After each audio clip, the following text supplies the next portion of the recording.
Welcome back to At Your Leisure in the San Rafael Swell, and we're just kind of making our way around, taking a look at some of the before and after. This is one of the befores and afters right here. This is a campground with a different point of view depending upon who in this crowd I'm talking to. Who wants to go first? We're at Temple Mountain. This is kind of the old town site where the miners and such lived and operated here in the late 50s, I guess.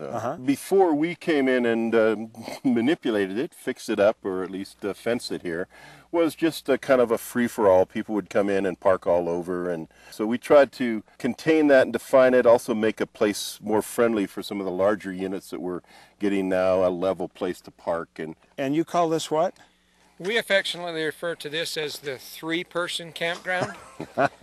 Complete with very nice toilets. But now, you guys say it's at least a step in the right direction from no camping, but you think there needs to be more? Well, there was camping, the dispersed camping that was helter-skelter here and there and all over.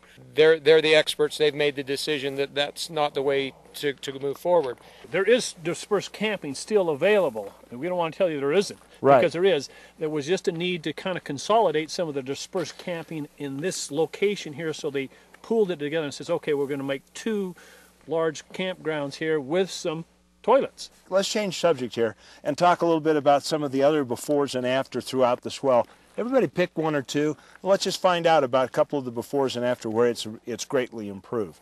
Well, Buckhorn Draw is probably one of the more popular areas in the northern part of the Swell. We tried to provide some of that with some kind of barrier around it to define where it is, so it just didn't keep spreading and taken away from the area. The areas that were overly impacted by all these extra ATVs and trucks 6-7 years ago, are those areas rehabilitating now? Now that they've been closed and we have a designated system? Yeah, they are. It's remarkable. You don't use those, how it fills in with the rain, and how this was developed is all through rain, wind, and whatever in the Swell. So if you stay off that area through the rain and wind and vegetation, it pretty well comes back to what it was natural.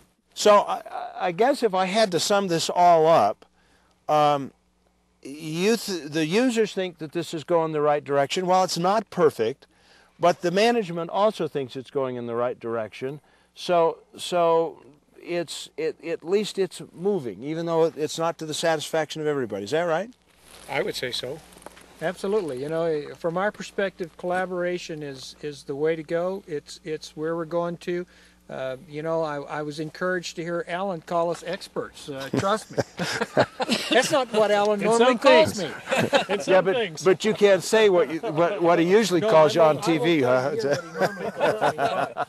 But we're working together, and we're all going in the right direction. And we're not there yet, but by golly, we're getting close, and we're gaining on it.